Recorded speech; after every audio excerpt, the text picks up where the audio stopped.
Donald Trump is suing the New York Times for $15 billion.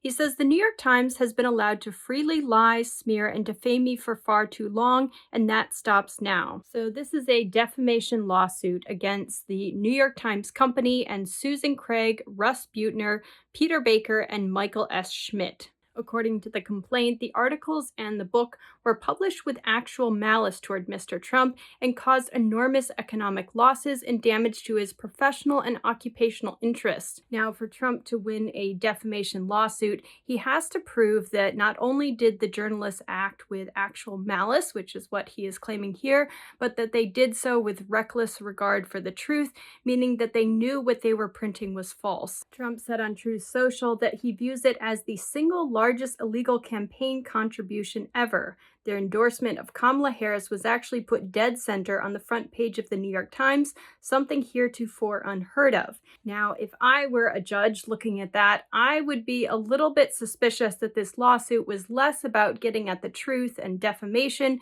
and more about political vengeance. Now, whether Trump has an actual case, Trump does have a record of winning these kinds of lawsuits. He sued ABC News and got $16 million. He also sued CBS 60 Minutes and got a similar sum.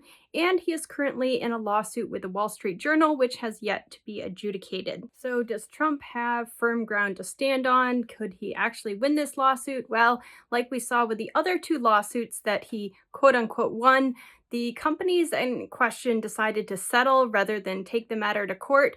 And so even though the Times is saying that this case is without merit, they may choose to settle just to save on legal fees and also to avoid the discovery process, which is when they have to open up all of their internal communications to prove that these journalists were not acting with actual malice or that they did not act with reckless regard for the truth.